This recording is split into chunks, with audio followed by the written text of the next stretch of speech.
salt. Why else? There's one more reason.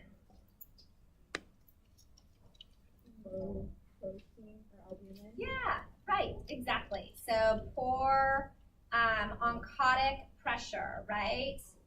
I was just looking for my increase in antidiuretic.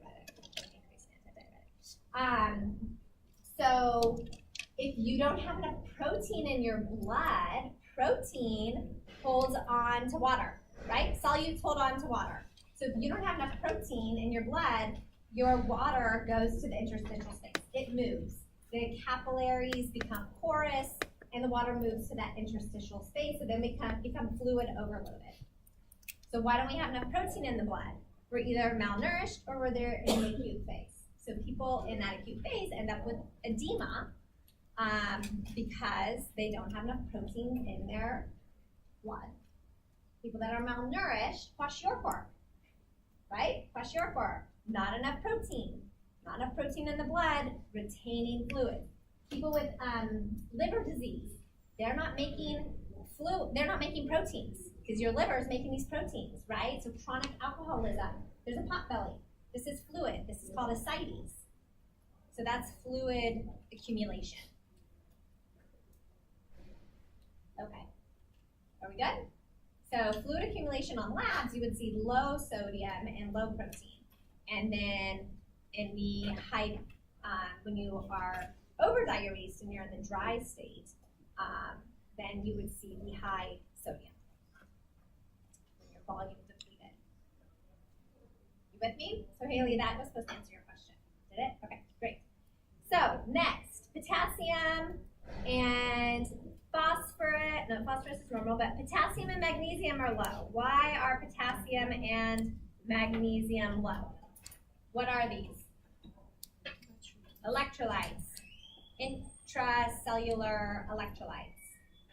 And we like to have a,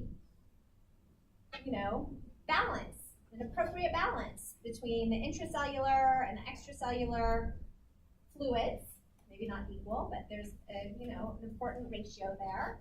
And why would these be low? Why would why? Okay. So they want to get away from the sodium and go to where there's low. Oh, okay. Perhaps. Oh, wait, never mind. That doesn't make sense. No, I think that could make sense, but let's not go through it. Let's talk about that in office hours. Okay, so why else? So if liquid is being taken from the blood into the cellular space, then there's going to be a lower concentration of. So it doesn't have to do with liquid. So these electrolytes don't really change with fluid status. This is nutrition. So when we don't eat potassium and magnesium, our body wants some in the blood. So there's some in the cell, but if it's not getting enough for the blood, it's going to pull from the cell so that there's some in the blood. Because your body needs to get potassium where it needs to get, right? We need it throughout our body for our muscles and our nerve conduction. So if we're not eating, or if we have diarrhea, or we have vomiting where we're getting rid of fluids in our body is going to move that potassium out of cell into the blood, and we're just going to keep losing it, okay? So if we're not eating, our blood levels can be low.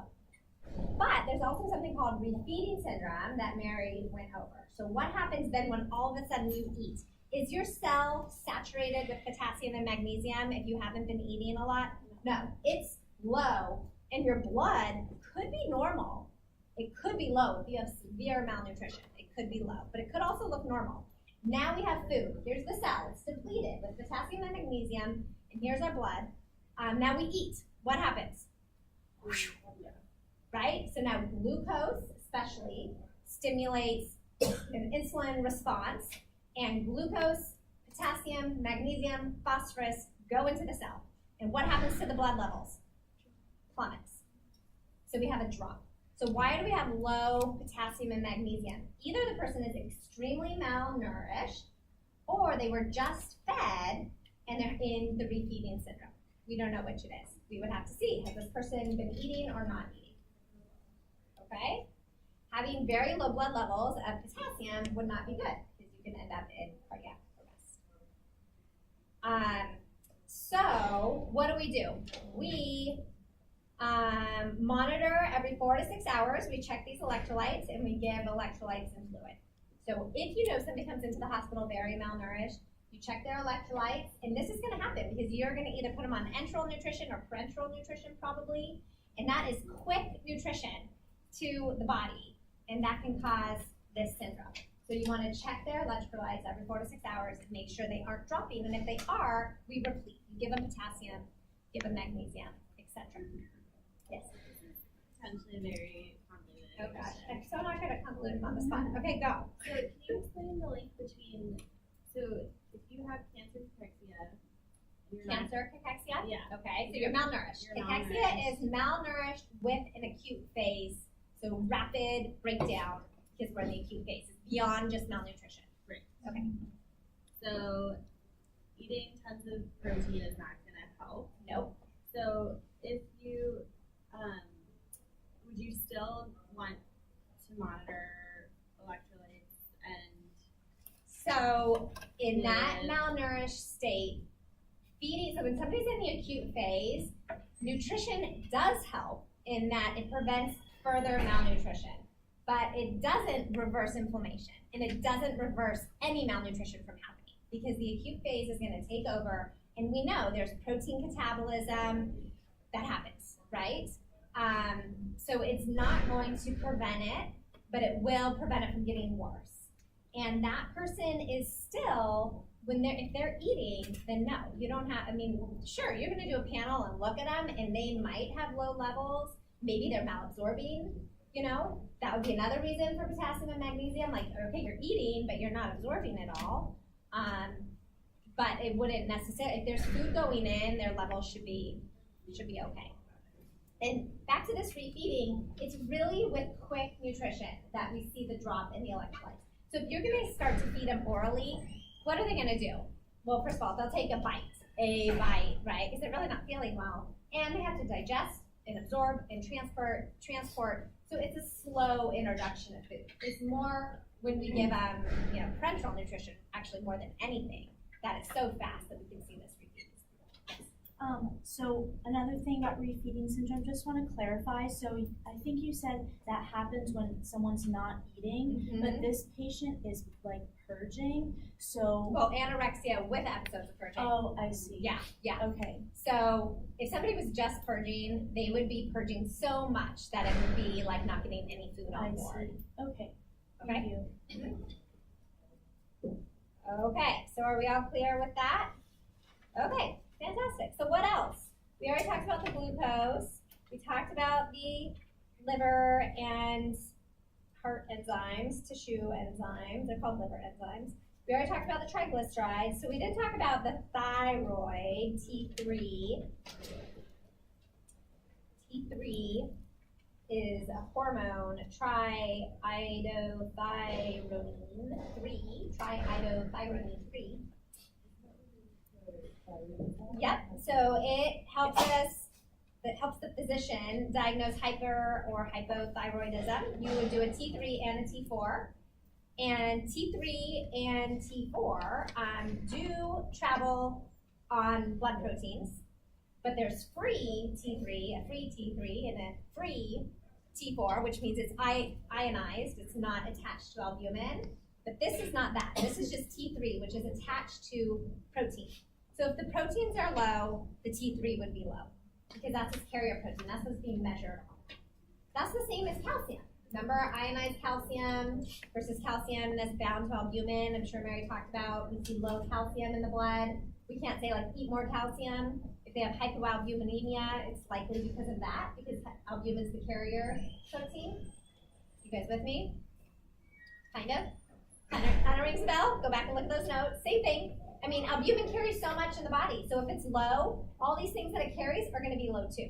That doesn't mean they're actually low. It means how they're being measured, it's low. The free, the outside of what's being attached to the albumin, could be fine. Could be normal. So we have to adjust for the low albumin levels. It's just the measurement technique. So it's not really important, actually. So just don't even worry about it. Okay, but it could be so this back to the T3. It could be a sign of malnutrition because of the blood proteins, basically, or it could be because of the acute phase causing blood proteins to go down, or she could have hypothyroidism, which could make sense because then maybe the body is trying to lower the resting metabolic rate because she's anorexic and underweight. We don't know. It's not super tied to nutrition, but those are some possible things that could be going on. Yes. I also saw that it's common long-term illness, so it could support that. Yeah. Other hypothesis. Definitely. So the acute phase, yeah, that happens. Okay, then let's just check out her anemia and we'll finish this up. So does she have anemia? She has low hemoglobin, she has low hematocrit. Does she have anything else? She's borderline, absolutely low MCH and MCHC borderline. So maybe they're pale, maybe they're going to be, but we're not going to say that yet because they're not. Borderline, what would support iron deficiency anemia? Low ferritin. What? She's low ferritin. She's borderline low ferritin. And then here's where we can get kind of tricky and convoluted. But if she's in the inflammatory state, ferritin goes up. So it might actually be a lot lower.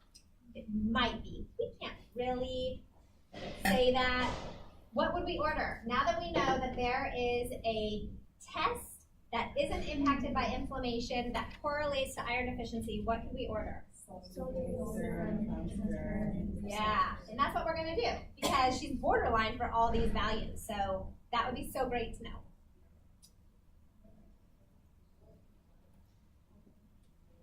Folate is on the cusp of being low. It's a 5.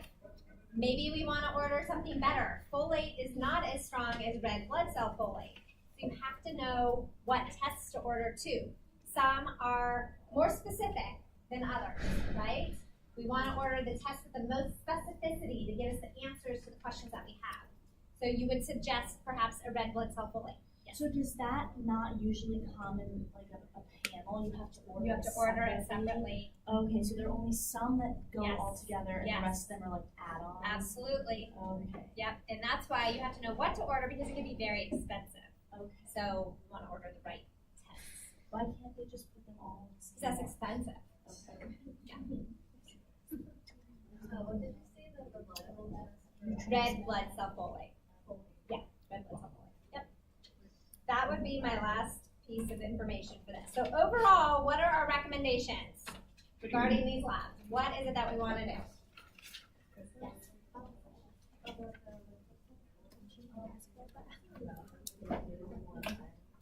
For folate. Yeah, for folate. Well, so, but given that her folate is on the cusp of being low, it's a 5, and low is, the high is 5. Look at the normal range. I think it would be worth checking. You could also, well, we already know she's not eating, right? So we also probably think she might have mixed anemias. I mean, she's not eating. She very well could have both folate deficiency and iron deficiency anemia. Yeah, because you can have that. You can have that. And then what would we see with the RDW? Remember the RDW, red blood cell distribution width? There would be like so much distribution. So what are our recommendations? What do we need to do here? Anybody summarize? I mean, it's like, gosh, I already collected all this information. Now I've assessed, like, oh, okay, now the next step. What are we going to do about it? So we've already kind of said it all. We're going to, do you need me to say it or you want to say it? Could we try increasing her protein, like in her diet, and then seeing if the labs change, like giving her like protein? We're definitely going to feed her. Yeah, so we're definitely not going to let malnutrition continue if she was admitted to the hospital and is open to treatment, right? So maybe, so we're going to feed her, and maybe this will go away. Good. and hydrate? We're going to hydrate her because she's anorexic with episodes of purging, so we got to hydrate her. We're going to watch the electrolytes to make sure they don't drop anymore and replete as needed. We're going to investigate if she's in the inflammatory state, acute phase, by asking for a CRP. just get more in to read the chart, talk to the doctor. We're going to order a soluble serum transferrin receptor and a red blood cell folate.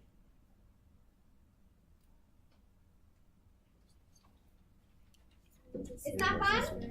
Do we like it? Yeah. Yeah, so that's clinical nutrition. That's like reading the data and coming up with some interventions. It's exciting. I think it's exciting. It's kind of fun. It's hard, right? But it's not as hard once you do it more than once, right? Because then you'll be thinking about these things.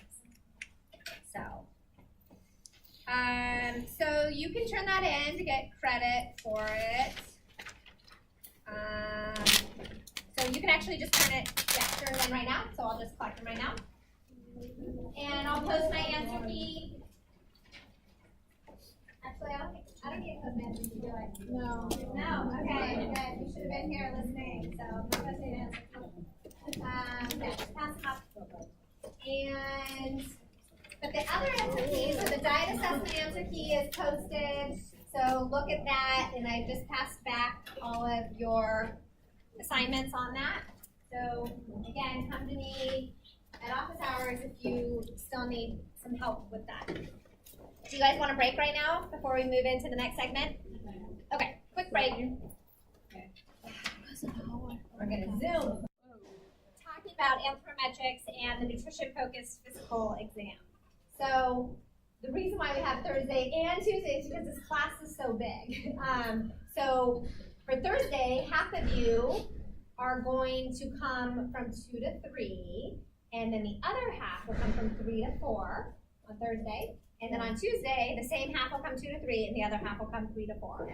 And I'll make sure I give you some little thing you can work on that other hour so you don't feel like you aren't getting your full money's worth, of course. Right? That's right. Let that go.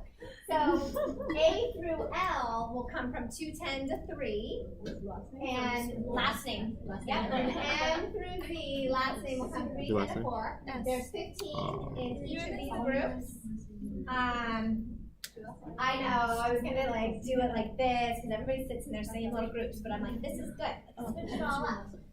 And we're gonna practice anthropometrics and the nutrition-focused physical exam. And it's great to actually just do 1 hour and then another hour, because maybe you'll practice over the weekend and who knows what. So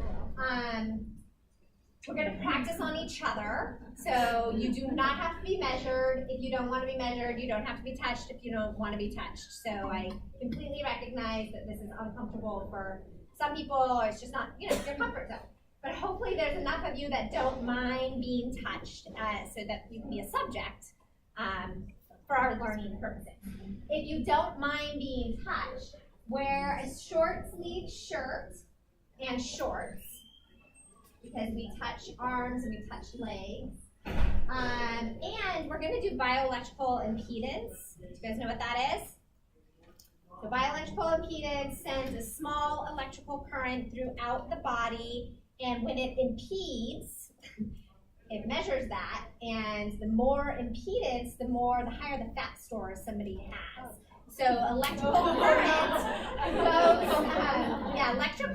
current flows through water, right? So more muscle we have, the less impedance one would have. So it's a measure of body composition and percent body fat.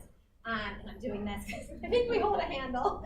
I bought it last year, but I didn't teach this class last year, so I actually haven't had experience doing that with the group, but I think it'll be interesting because a lot of private practice dietitians do this in their practice. Clients want this kind of information. We have other ways to look at body composition, such as tape measures and calipers and touching. But this is just another way. So we're kind of going to like validate these different methods and just get experience and exposure to all these different methods. So for the bioelectrical impedance, you can't be pregnant and you cannot have a electrical device in your body at all. So like a pacemaker or metal, in your knees and things like that. So, but if you do want to do that, you need to have 16 to 20 grams of fluid within 4 hours of class. No food or caffeine for 4 hours prior to class. I was just saying. No alcohol for 12 hours. I know you can't eat for 4 hours. You will survive. You will survive. I know you will. And no moderate or intense exercise for 12 hours. So it's greatly affected by hydration because it flows with water. So if you're dehydrated, it's not going to be accurate. You have to be hydrated. So the exercise is going to impact that hydration level. Yes. Wait, this is for this Thursday This Thursday and next Tuesday. and next Tuesday, and we're coming for both, so same times on. Kind of the same Are time. we So you're subject either in the 2 to 3 group, and you're going to do that on Thursday, and the 2 to 3 group on Tuesday, or you're in the 3 to 4 p.m. group on Thursday and on Tuesday. And we'll be subjects both times? So you're going to break up into groups of 3, so we'll have 5 groups of 3. And in those groups of 3, my hope is that you all get experience using these tools. But if you don't want it, well, I really think everybody should have experience doing the measurements. Only one person could be the subject, or all 3 of you could be the subjects, however you want to work it out. Okay. Did that answer your question? Yeah. Yeah. Good. And it's going to be in 114 Morgan Hall.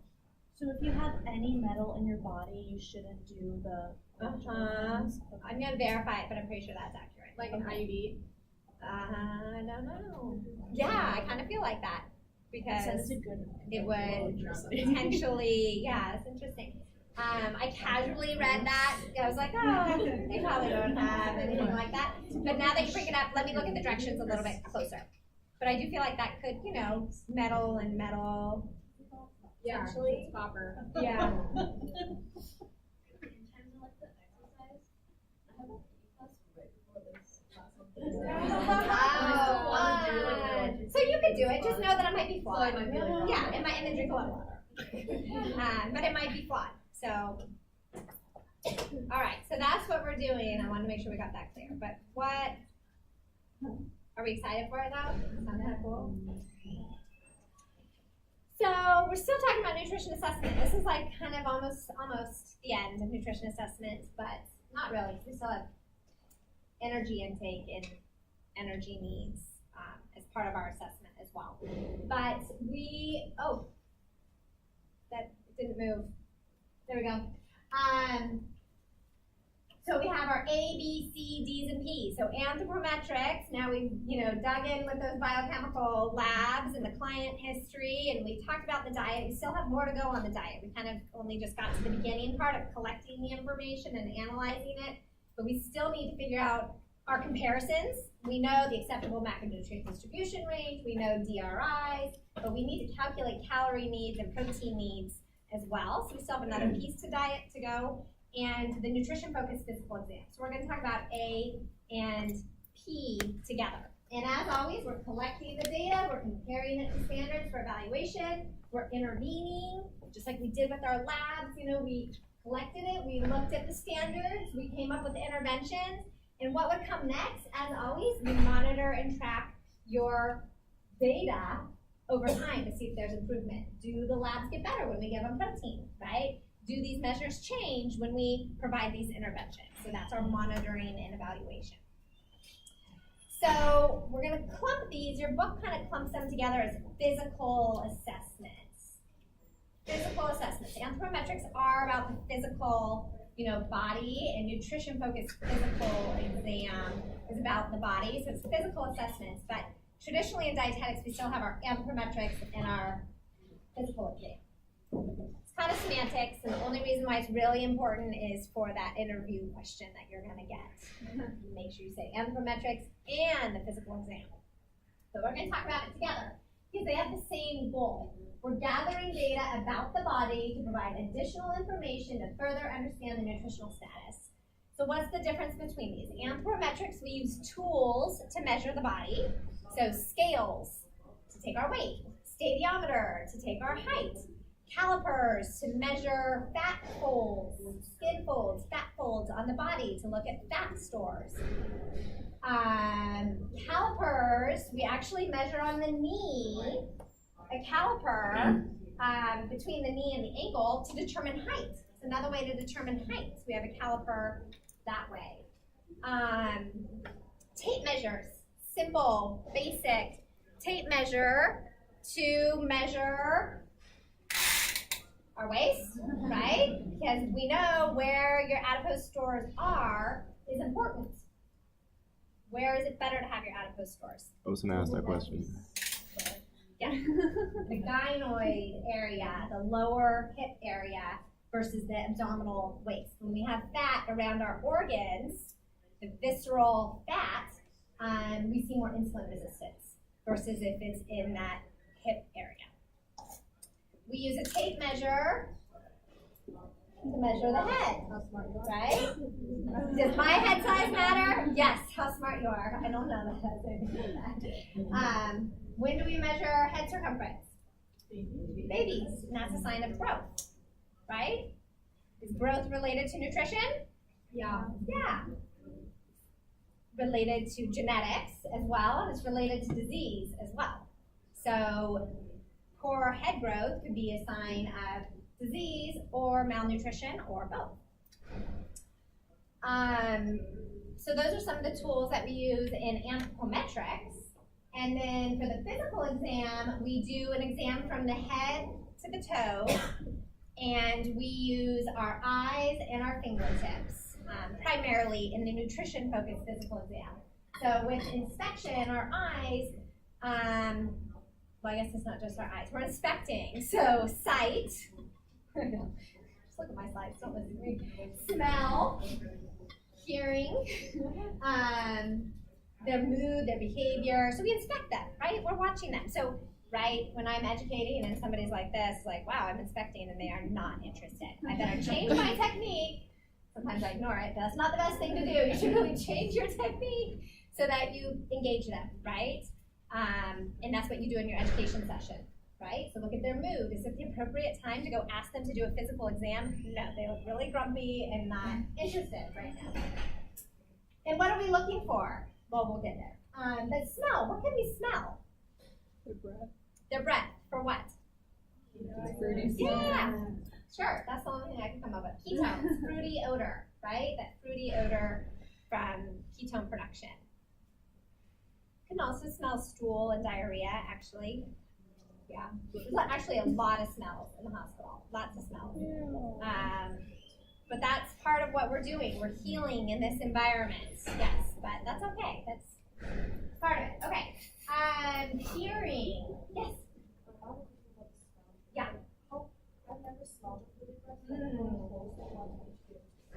So, I mean, people, no, that's a good question. I think that so I've smelled it and not being very far away from somebody. So you can even smell it if somebody's gone like 12, 14, 15 hours between meals, you know, they can have like a fruity odor. I think some people probably produce that odor at higher rates than other people, perhaps, because not everybody's going to have that smell. But you don't have to be that far away. So just like normal distance. You don't have to be like, breathe on me. Breathe in my face. But that's not going to be how we probably diagnose that anyway. We're going to look for ketones in the urine. Okay, and palpation. So just touch and feel. Palpate to feel the body. And that's the new, this is new. This is really new for dietitians. Because it's never been suggested that we're supposed to really touch the patients. Because so much of what we do just has to do with eating and all the other things we've been talking about. But now the goal is to have us touching the patient to obtain more data to support our diagnosis and our interventions. So more evidence-based, more information than we can just get with the other parameters that we've already looked at. Yeah, we're going for it. We're going to go all through it. Yeah. But texture and size would be something. Percussion is tapping and then listening at the same time to organs and the boundaries. We don't really do that in dietetics. Auscultation is using a stethoscope, listening to sounds. So actually some dietitians do that. They, when you put in a feeding tube, you can listen to the stomach to see if the feeding tube is in the right place and listen for gas, which means the bowel is moving.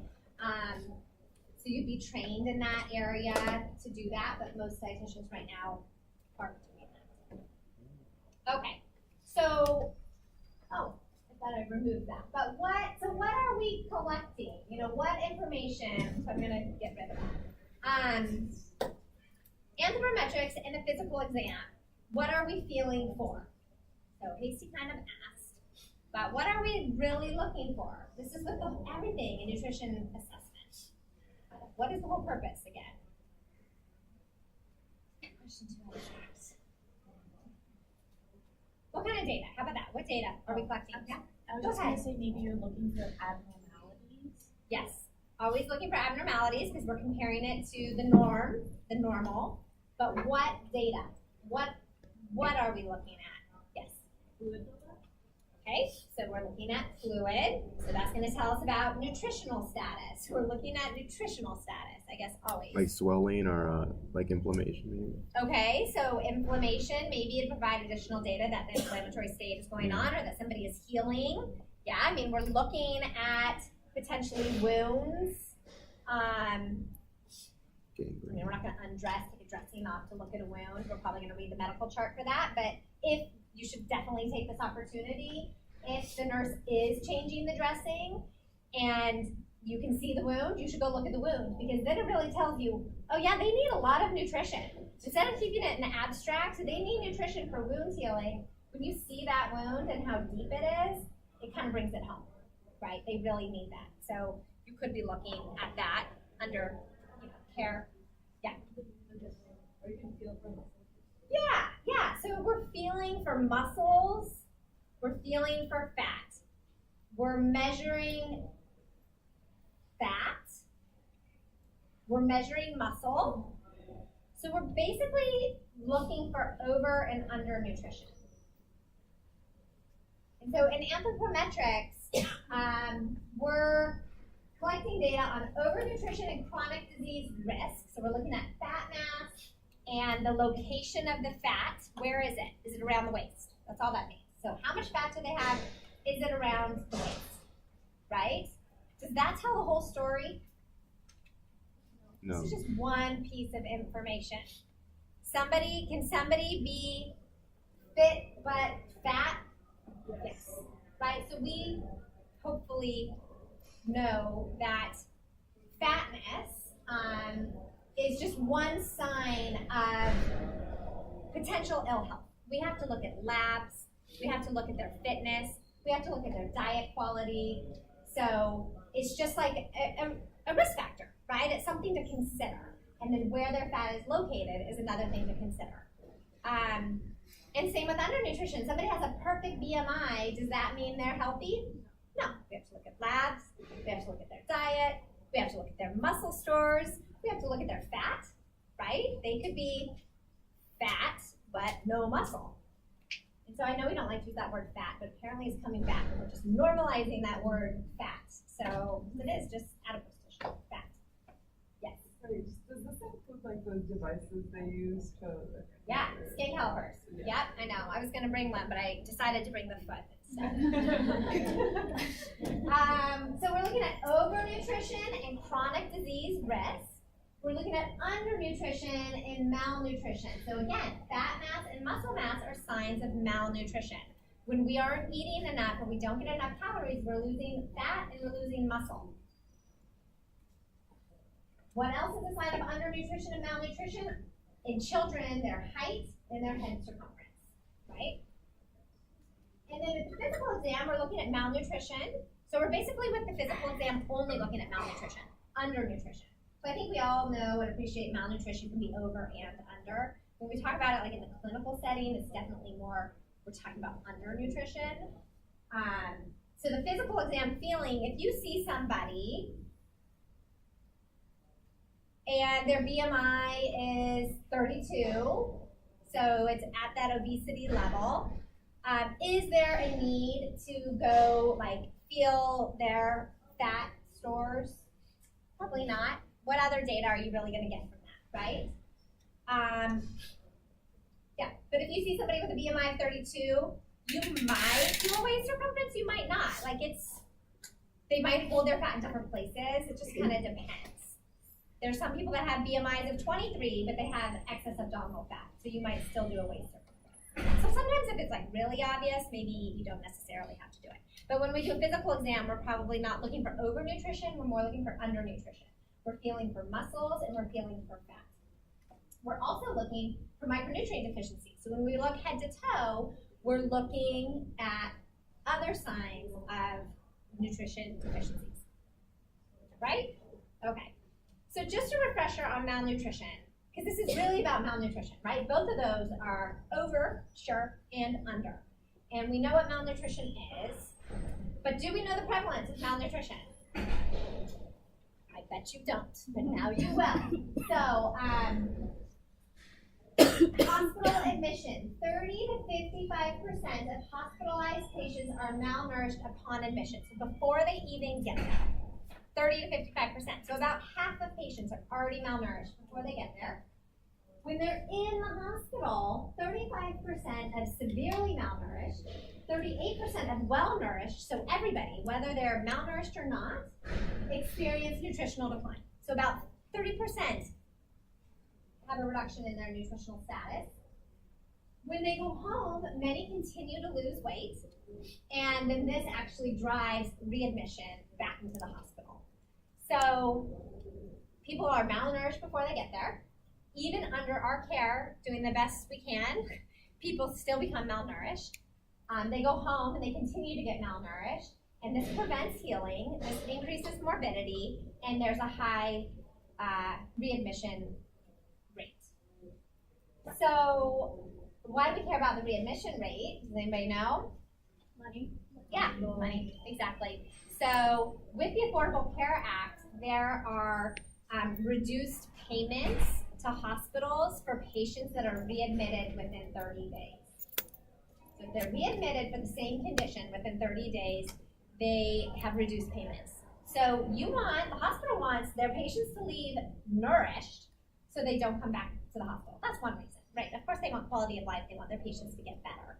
But nutrition can help prevent readmission rates. Hospitals want to get paid.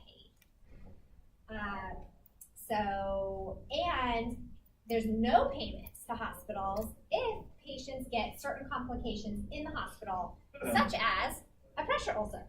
So if the patient came in with no pressure ulcer and then they got one in the hospital doesn't get paid for this. What causes this? Being in bed for too long without being ambulated. So nursing, physical therapy, gotta get them out of bed. But what else? Malnutrition.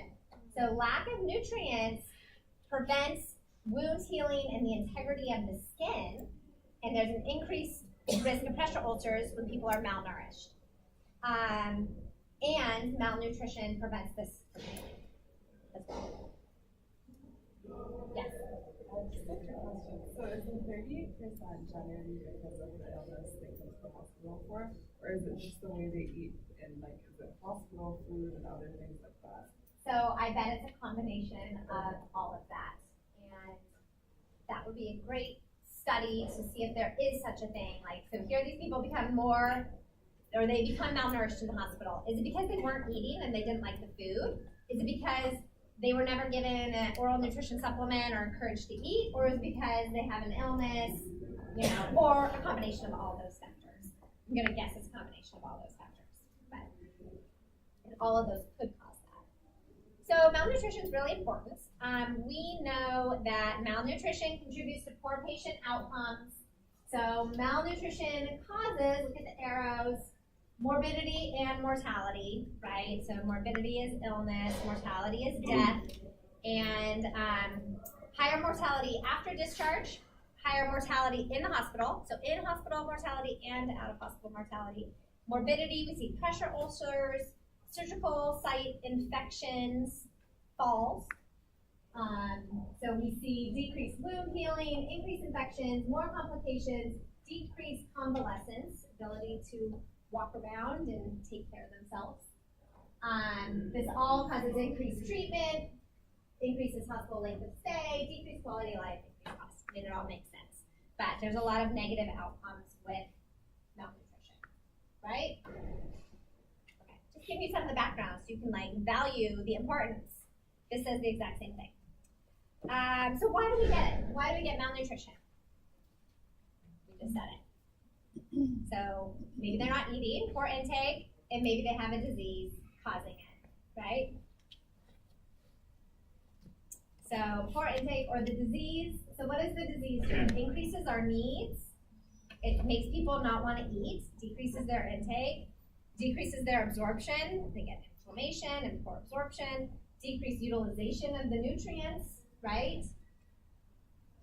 We're sick and our liver is working really hard. It's not going to be able to make all these transport proteins. It's not going to be able to activate all these vitamins. And then inflammation, contributes to this. It is a major component to this. And cytokines, and kind of already reviewed this with the labs. You can look at this. It is a visual representation of that acute phase response and how this impacts malnutrition on your own. Okay, because we're going to move on. So these were Mary's slides, just going through that. Okay, so malnutrition is very important. This is basically what we're doing at the hospital. We're trying to prevent malnutrition. We want to get these people healing. We want to get them functional. We want them to be able to leave the hospital and be strong and take care of themselves. We want to prevent them from coming back to the hospital. We want to create wellness, right? So we have to prevent malnutrition. And there was no clear definition for malnutrition in the past. It was based on blood proteins, right? And then it was like blood proteins are flawed. So the Academy of Nutrition and Dietetics, along with the American Society for Parenteral and Enteral Nutrition, basically came up with a definition and criteria for malnutrition. This was in 2012. So this is just 5 years old. And now we have new standards for what defines malnutrition. And these are based off our physical exam. A lot of the criteria are based off our physical exam. Okay, so this is how it works. You are going to get to know this very well. Yeah, sit up and if I have to. So we first start with this kind of thinking and toggling down of questions. So first we start with, we can't see every single patient, right? So we screen patients. Is there a reason to see this patient? Is there a nutritional risk with this patient? Then, so now we see a patient that's at, maybe flagged us for some reason. What are some reasons to be flagged? Age, not eating, weight loss, are some ideas. Low BMI, high BMI. Is inflammation present? Yes or no? That is the very first question. Is inflammation present? Why do you think that is the very first question? It affects everything. It affects how you read lab results. Good. And it affects nutritional status very quickly. So imagine somebody that is not eating compared to somebody that, was in a fire and has third-degree burns and their body is in such an inflammatory state, trying to heal itself. Who's going to become malnourished quicker? Let's talk about in a week's time. Is the person that's not really eating much, they're anorexic, going to become malnourished quicker, or the person that has this hypermetabolic state where their muscles are breaking down, they have insulin resistance, they don't have transport proteins to transport their nutrients everywhere, and all their energy is going to white blood cell production and healing. Who's going to become malnourished quicker? Right. So the reason why we have is inflammation present is because we can't sit around and just lollygag. If we identify that inflammation is present, we need to act quickly. So the cutoffs for our standards are shorter time frames in the inflamed state because we need to quickly get nutrition on board. Versus this person, we kind of give it time because maybe they don't eat, but then they start eating. And we don't become as malnourished as quickly. Does that make sense? Okay, so is inflammation yes or no? So if they don't have inflammation, and we identify they have malnutrition, they have what we call traditional starvation-related malnutrition, traditional form. So what we maybe have thought of as malnutrition when we were growing up and we heard about eating disorders, lack of resources, lack of food, all of that. If they have inflammation to a mild to moderate degree, so chronic disease-related malnutrition, which would be from cancers, arthritis, diabetes, cardiovascular disease, or some of these chronic diseases that have an inflammatory response, we're going to look at the criteria in a different way. And if they have a marked inflammatory response, they're in, basically you could say if they're in the ICU, or they're like they're on a ventilator, maybe there's a lot going on, right? Then they are in this acute disease and injury-related malnutrition. So that's where we're going to act the quickest, and the cutoffs are going to be shorter. So they want us to think about, what is the etiology for this malnutrition? Are they just not eating? Is it because they have this like long-term slow-growing disease, or they like have massive disease that is causing malnutrition very rapidly? And then we're going to look at cutoffs in different ways. But I think I'm going to hold off on that until we move on in the lecture. What are the characteristics of malnutrition? You need to have 2 of the 6 characteristics to diagnose malnutrition. And again, the cutoffs for these, so what is insufficient energy intake? That's going to vary based on traditional malnutrition and starvation, and chronic disease malnutrition, and acute disease malnutrition. So the cutoff of what insufficient energy intake is going to vary. Weight loss, how much weight loss over what period of time? That's going to vary by the cause of malnutrition. Loss of muscle mass will vary, etc. But these are our cutoffs, so these are our characteristics.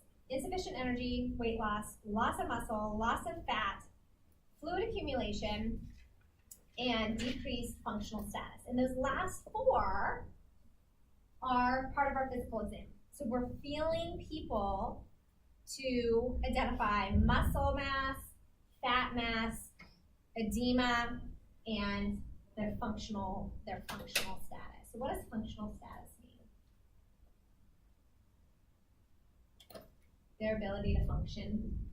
It's really a marker of their muscle mass. Are they able, there's no clear test for functional status. Not one test has been adopted by the Academy or Aspen. So things you could look for are, can they open a can of soup? Do they have the strength to do that? Physical therapy, looking at their notes. Are they improving? Are they going from laying in bed? Are they now able to stand up? Are they now able to walk? And what I bought also, because I'm buying fun gadgets for the class, I bought a dynamometer, a hand grip strength tool, and we'll get to do that in class. So you can look at strength, and this hand grip strength independently is associated with outcomes. I'll tell you which outcomes. You don't have to remember these, but independence, post-op complications, length of hospital stay, higher rehospitalization rate, and decreased physical status. So it is independently associated with some of these outcomes that we care about in terms of hospital stay and functionality. Okay, so how are you guys doing? Am I making sense? Yes. Sorry, which of the parameters can be determined with the physical exam? So muscle mass, fat mass, edema, and functional status. All of these are part of our physical exam, looking at somebody head to toe. So let's get into it. Loss of muscle mass.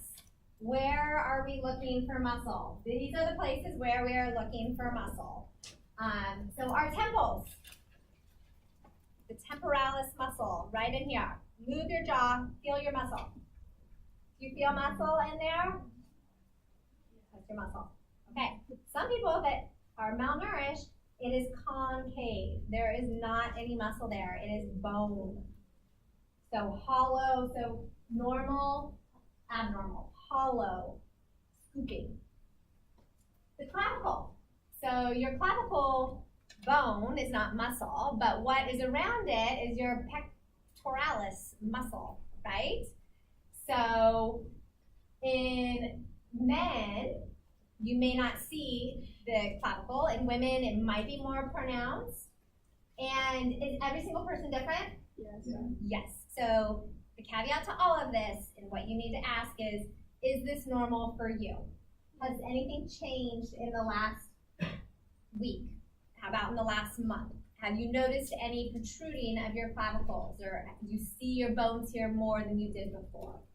So not one of these is an independent predictor of anything. This is a compilation of data along with your ability to ask questions to assess their norm, okay? But we're feeling muscle. Do you feel your muscle? Got some muscle there? So we're gonna feel this on patients. You're gonna feel their muscle. The deltoid. You're gonna palpate. You're gonna feel their muscle. Feel some muscle?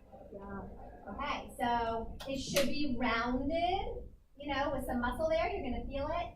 And abnormal would be if you saw, a lot of boniness. So there's some boniness, kind of can tell. Well, there we go. Acromion process. The knob. You guys feel a knob on your shoulder? Not at the very, very tip, but kind of the knob at the top. The acromion process. Do you feel it? So it's abnormal to have it overly protruding. In some people genetically have an acromion process that is more protruding. This varies, okay? So the scapula, the back of your back. So is there muscle on your back? And how you do this is you have somebody put their hands out. And so is their scapula protruding where there's no muscle protecting it, or is there muscle? Like you can't tell, but mine, I'm so strong that I do not have a protruding scapula. I have muscle protecting my scapula. An easy one is the interosseous muscle. So make the OK sign with your fingers flat, not pinched, but flat. You get a little bit more of the muscle. So do you see a bulging muscle? That's muscle. And some people have a hollow interosseous muscle. Genetically, you may not have a lot of muscle in your hand. Is this normal for you? Is this normal? Have you noticed more of a hollowing or not over time? Right? Have we got that point yet? So I don't want everybody to be evaluating themselves and be like, oh my gosh, I don't have it.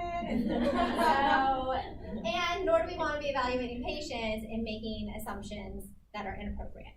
So we need to just ask. The thigh, is it well-rounded? In the calf, do you have a developed muscle? So you can feel their calf. If they can flex their leg at all, you're going to get a better feeling of their muscle. But some people have no calf muscle. Lost that muscle in their legs.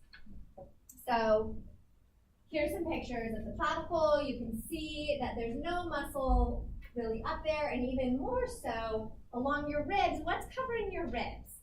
Muscle or fat? Fat. So most of your muscle is between your ribs, right? Intercostal muscles in there, and we have fat protecting it. So if you see their ribs, that's going to be a sign of fat loss. But up here we have muscle. So clavicle is muscle, and our ribs are fat. The deltoid is muscle. The temporalis muscle is a muscle. So the temporal right here is muscle. This is not fat. The scapula, does this individual have a lot of muscle covering their scapula? No. And the interosseous muscle. Okay? So any questions about that? Yes? When you're feeling it, does that count as the physical part? Or Yes. Yep, so your physical exam, you're touching them and you're looking with your eyes and you're smelling and you're listening and making observations. when you said on the first slide that dietitians mainly do inspection, but in this case we do. So we do inspection and palpation. We palpate. And then anthro would just be to measure. Yep, measurement tools, using tools. Okay, so then we also are looking for fat loss because that's one of the characteristics of malnutrition. So with malnutrition, we're going to get muscle loss and fat loss. So the three places that are most associated with fat loss would be your orbital fat pad, under your eye should be a little, not should, but in well, whatever. Okay, so what's the right word? Yeah, I guess normal, this gold standard would be a bulge or a fat pad, but it would be more abnormal to have dark circles and hollowing and lack of a fat pad. But genetically, this absolutely varies, and some people have darker, thinner skin under their eyes. So again, it's like, is this normal for you? And you say, I'm noticing some dark circles. Is that normal for you? Do you normally have dark circles? I'm seeing that there's not a lot of tissue under your eyes. Is that, what you always have, or is that different? So you need to ask them, because there are obviously differences across people. So the ribs, again, we're looking at fat here. So there's two ways to do it. You can look straight on and see if the ribs are exposed. Or we can look at the mid-axillary line, which would be right down the middle, by having them reach across with their arms, and you want to see if you can see ribs. So if somebody's in a hospital bed, they can just kind of reach their arm up and over, or you can have them sit up and kind of turn so you can get that midline. And you wouldn't want to see ribs exposed. So, and then the triceps are probably, well, they're another way to do it. Probably what we're most comfortable with, just because we've always done tricep skin folds with the calipers, so that's what I was about to say. So now instead of using the calipers, you still can use the calipers, but you can also just palpate and feel for the fat. So to do this, you put your arm up at 90 degrees. You have somebody put their arm up at 90 degrees, and you try to separate, so grab your fat, try to separate your muscle from your fat. Feel when you should so touch yourself hard. You should be able to distinguish fat from your muscles, right? If you can't, try to make a muscle and then try to pull it away. So there's, in the normal state, there is, fat stores there. This is where we store fat. And with severe malnutrition, it'll feel like skin on skin and not a lot of fat stores. Some people genetically have very thin upper bodies and they carry more of their fat in the lower level. So if they don't have a lot of fat in their arm, that does not mean they're malnourished. That just means that's not where they're keeping their fat, right? You could then also feel on their legs, so you can feel for fat on the quads as well. And with the skin caliper, it's one of the standard measurements to go between the knee and the hip crease, and take a midpoint, and you can grab the fat there. So if they have no fat in their arms, maybe they have some in their legs, and you should check that, right? So we want some fat stores. So we're going to look at all of these. But we all know people, right, that are just have the clavicles are sticking out and their arms are thinner, but they might not be malnourished. They maybe just have that fat store somewhere else. Okay, so here, is an example of, although it looks like she has a little bit of a pad, but it's a little bit darker. Hard to see if that's really a great example, but we see the ribs, and here, this is just going back to the deltoid, so that would be muscle, but it's not a good example of lack of tricep fat. So any questions about those? Okay, fluid accumulation. So why, we already talked about, why would they have fluid accumulation? Malnutrition causes low proteins, inflammation causes low proteins causes inflammation, causes fluid retention, and so it's a sign, it can be a sign of inflammation, it can be a sign of malnutrition. You need two or more of these characteristics. You would never just say, oh, they have edema, therefore they're malnourished. No, you don't have two. It cannot be a standalone, because it's not only about malnutrition, the edema, right? Why do we include edema? Because like I just said, it could be a sign of malnutrition. Also, why we include it is because you might look at somebody and their weight looks normal, but it's fluid. So it can mask weight loss. Somebody might not even know they've lost weight because they've gained fluid.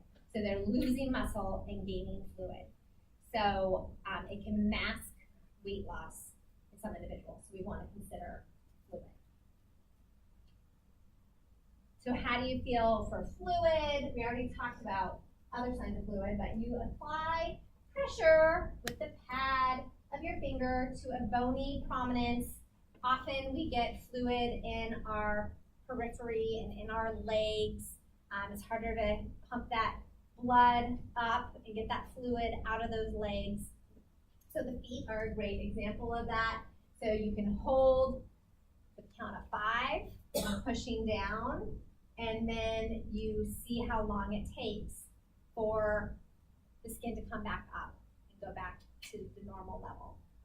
We're not doctors in that we're not going to be staging it 1, 2, 3, 4. But I gave you, there's a lot of different definitions out there of what the stages are. And this shows like the depth of how deep you could go. So in stage 4, it might go more than an inch down the compression, which this is stage 4, the path that I have in right now.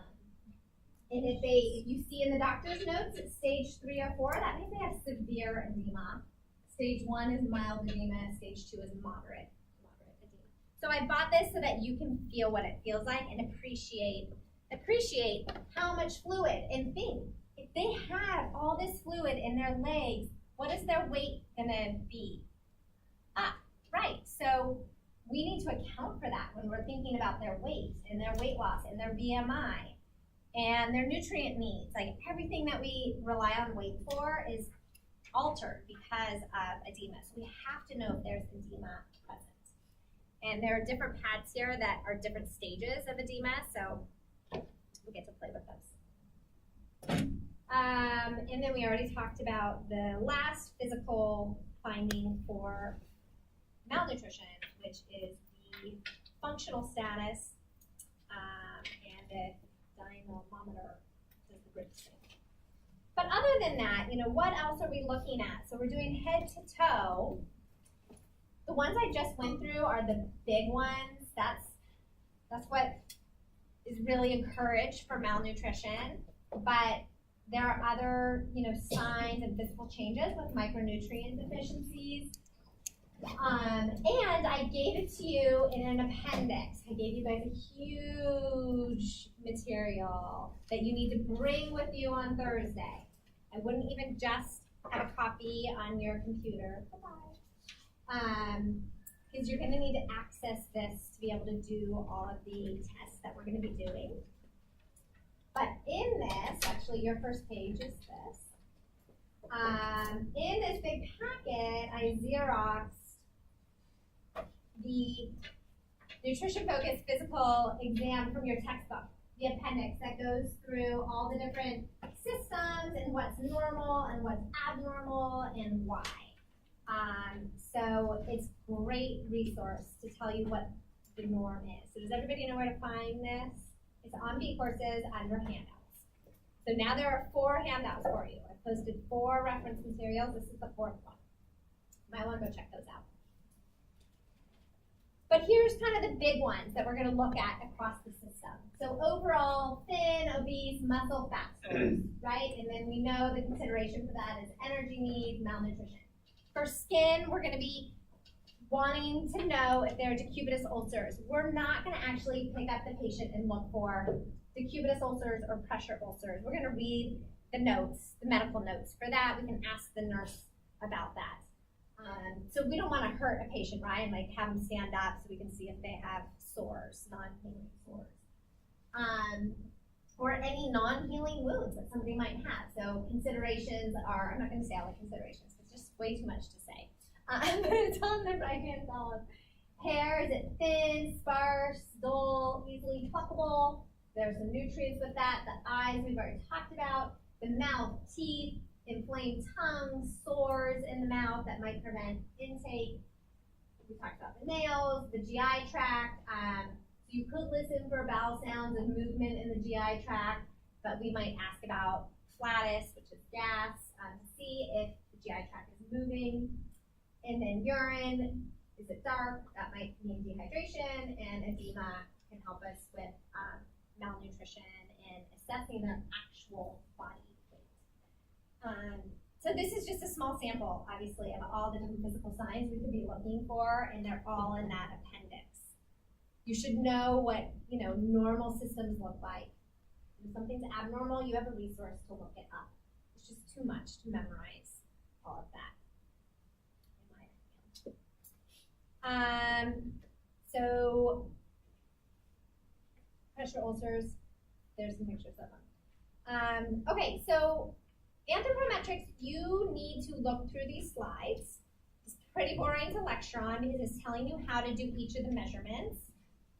And we're gonna practice the measurements on Thursday and Tuesday. So I want you to come already knowing how to do the measurement and have a good idea about it. And of course, I'm there to redirect and to help. But it's only going to be successful if we've already gone through how to do some of these measurements on our own, okay? So that's good. So I'm going to let you guys, there's a lot to say about weight. We've already said some things. So we have 13 minutes. Do you want me to do like a sample physical exam on somebody, or do you want to go through all the different ways we use weight? They're both important. Who wants? Which one do you want? Sample, because that's kind of fun, right? Yeah. Okay, so why not? So who wants to be a patient? And I'll say fake things. Okay, Lydia, I'm gonna say fake things. And I am not like a super pro because this has only been around really for 5 years. But I feel comfortable. I've been to multiple trainings on it, and I have done it on some patients. So why don't you have a seat? Oh, let's do a normal seat. Anyway, my point is, you know, in front of an audience, it's kind of embarrassing and awkward. Go ahead and have a seat. So first thing you always want to do is wash your hands, right? Because here you've been watching me, I've touched my hair, my face, I've done all these things, and you might be like, ew, hands are dirty, like don't touch me. So, and then we want to ask permission, okay? So, hi, Miss Lydia. My name is Mikkel McCoyne. I'm a dietitian, and my role here in the hospital is to make sure that your nutritional status is good and that you have enough fat and muscle stores in your body for healing and to help you, you know, take care of the condition that you have.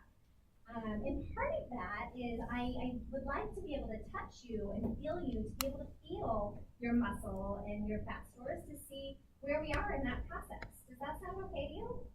Yes. That sounds good. Questions about that? Question like, what if I said no?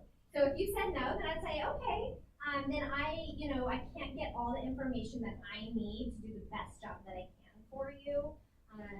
So do you think you might reconsider that at another time? Would you like me to come back another time, or are you just really not feel comfortable with this? That's fine. Okay, so it's okay if I touch you? Okay, great. So I just cleaned my hands, so I'm nice and good. So I'm just going to touch you from head to toe and ask you some questions along the way, okay? Great, so thank you for coming here today and being with us. So I'm just right now feeling your temple muscle. Can you open and close your jaw a little bit? Okay, good. Okay, great. So I feel some muscle right in there, and I'm just going to look up and I see you have fat pads under your eyes, so that means you have some good fat stores right there. And then you just pull your eyelid down a little bit to look at the color. Oh, okay. Right in red, so I mean you're getting good oxygen, you know, to your eyes. Okay, as I continue down, would you mind telling me a little bit about your mouth? Like, do you have all your teeth? Are you having any chewing difficulties? I have all my teeth. You do? I don't have problems chewing. Okay, do you have any like sores in your mouth at all? Or No.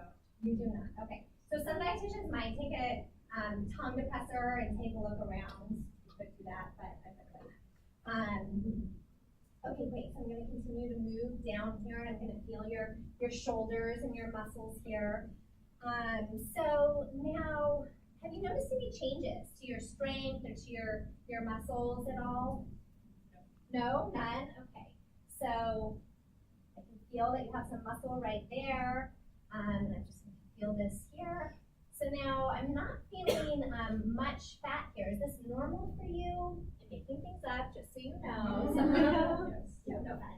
She does. Anyway, okay. So this is normal for you? Yes. It is normal. This is a normal amount. Okay. Yes. So you haven't seen any changes there. So that is feeling a little bit thinner than I would have expected, given that you have some fat stores on your eyes, but you haven't noticed any change. So maybe that's your norm for you. So we're going to go around to the back. can you put your arms out for me and kind of act like you're pushing up against the wall? Maybe in fact push up against me. Great. Okay, so I feel some muscles back in your back here. All right, you can relax with that. Thank you. And I'm just going to continue on to the bottom part of your legs to feel your fat stores and muscle in that. So yeah, let's put your leg up. Great. And feeling your thigh now, can you strengthen your thigh for me? Okay, so I feel some muscle right there and a little bit of fat. And I'm just going to push here. Now I see a little bit of swelling. Is that normal for you? No. Okay, so that is something that we should know about. So it's not normal to have swelling in our feet, and so that's good to have that information. So all in all, what I've seen is you have some muscle and fat stores, a little bit of swelling. You definitely have some muscle in your back and in your deltoid region. And then actually, let me just check your ribs one more time. So push your hands out. And can you kind of move them to the side? Exactly. So touch along the side there. I can feel that your ribs are protected as well. So I have information that I need. Do you have any questions at all about the exam? I don't have any questions. Okay, so I'm going to use this information along with what you've been eating in the past and how you're doing in the hospital to try to better understand your nutritional status. And I'll be back and we can talk about steps from here. Does that sound good? Okay, good. Thank you. So, I don't know, some of it was made up, I don't know. I had to come up with something on the spot. So you feel very, very strong, Lydia. And then as a clinician, you should always wash your hands. And then if you are going to do an exam on the feet, you would never want to go back up to the face, right, without putting on some hand sanitizer. So it's easier to do it and explain what you're doing, right? Because if you try to carry on like a conversation and ignore what you're doing, at least for me, I can't remember, right, the outcomes. And just tell them what it is you're feeling, because they have the right to know anyway. I think it makes them feel more comfortable too. Yeah, instead of like hiding the information. So they're like, well, was that normal? Was that not normal? And, right. How did it feel, Lydia, to be touched by a dietitian? Palpated. I felt fine. You felt fine? Yeah. Okay. Did you feel comfortable? Yeah. Yeah. Okay, good. Maybe because I know you. Okay, I forgot to do the interosseous muscle. That would have been a good one. Have you ever had a patient who was No. Yeah. So people want the information. They want to know. Yeah, they're there to see you because they want to know about their nutritional status. So,